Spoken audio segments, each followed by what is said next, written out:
मला वाटतं लोकांची त्यांना साथ नाही, म्हणूनच दोन वेळा ओवासीला आणावं लागते त्यांना. ओवेसीला एवढा राष्ट्रीय नेता मुंबई पुणा सारं सोडून काय येऊन राहिला.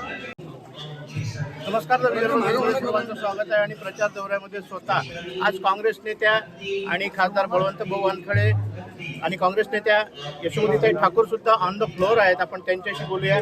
ताई, काँग्रेसची यावेळी मुख्य लढत भाजपाशी आहे, तर यावेळी त्यांनी जो आश्वासनाचा पाऊस पाडलेला आहे जाहीरनाम्यामध्ये, काय बदलणार? त्याला काही अर्थ नाही आहे. त्यांच्याच हातामध्ये शासन होतं, त्यांचेच मुख्यमंत्री आहे आणि त्यांनी सगळं लक्ष नागपूरकडे केंद्रित केलं.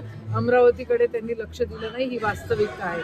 अमरावतीमध्ये जी घाण झालेली आहे, जी अव्यवस्था झालेली आहे, याला जबाबदार हीच मंडळी आहे.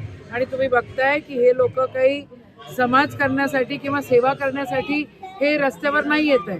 हे लोक वेगळ्या गोष्टी करण्यासाठी त्या ठिकाणी राजकारणात आहे. आम्ही मात्र आमचा मूळ उद्देश आहे. इथे खासदार बळवंतदादा आहेत, इथे माजी पालकमंत्री सुनील दादा या ठिकाणी आहेत, इथे आम्ही सगळेजण हाऊस टू हाऊस या ठिकाणी रॅली काढतोय. आम्ही जमिनीशी जुळलेलो आहे, आम्हाला लोकांची सेवा करायची आहे. या स्थानिक इलेक्शनमध्ये आता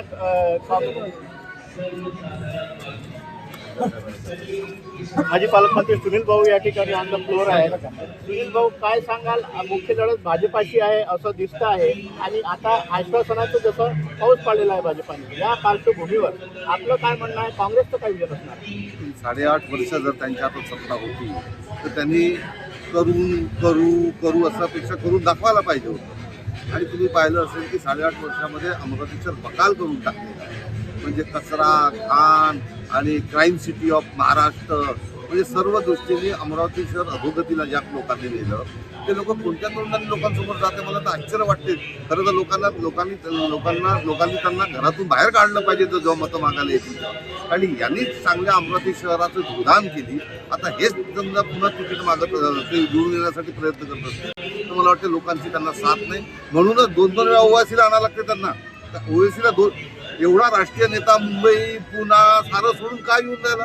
जेव्हा त्यांना लक्षात आलं की काँग्रेस समोर चालली आहे, तर काँग्रेसचे जो वोट बँक आहे, काँग्रेसला बांधणारे लोक आहे, त्याला कुठेतरी ब्रेक करण्यासाठी 2-3 वेळा मुंबई पुणा नाशिक नागपूर सगळं सोडून दिलं. कारण सगळ्यांना माहिती आहे MIM ही काँग्रेस भाजपची बी टीम आहे म्हणून. तुम्हाला सगळं लक्षात नाही आलं का या सगळ्या गोष्टी कशासाठी चालू आहेत? तर मला असं वाटतं लोकांचा आता काँग्रेसवरचा विश्वास आणि जो समर्थन आहे, त्यामुळे काँग्रेस सर्वात मोठी पार्टी म्हणून होईल. आपल्या काळामध्ये शहराचं लोकांनी पाहिलेलं आहे विजन, आपलं विजन जेव्हा होतं आपण पालकमंत्री, तर आता आगामी पंचवार्षिकसाठी काँग्रेसचं काय मूळ विजन असणार? सगळ्यात पहिले म्हणजे जी रुळावरून घसरलेली गाडी आहे ती पहिले रुळावर आणणं सगळ्यात जास्त आवश्यक आहे. आणि जेवढेही विलंबित आणि जे प्रकल्प प्रलंबित आहे त्यांना मार्गी लावण्याचं काम काँग्रेस करेल. एक पुन्हा सर्वांग सुंदर स्वच्छ शहर, चांगलं शहर, राहण्यासारखं शहर म्हणून अमरावती शहर पुन्हा नावारूपात आणण्यासाठी आम्ही प्रयत्न. खासदार बळवंतभाऊ वानखडे आपल्या बरोबर आहे. भाऊ, काय सांगाल? आता प्रतिसाद कसा आहे? आपण ऑन द फ्लोअर. अमरावतीकरांचा पाठिंबा काँग्रेस पक्षाला आहे. काँग्रेस पक्षासोबत अमरावतीकर आहेत, म्हणून आमचाच विजय होईल. आमची लढत सरळ होणार आहे आणि आम्ही जिंकून येणार. तर या ठिकाणी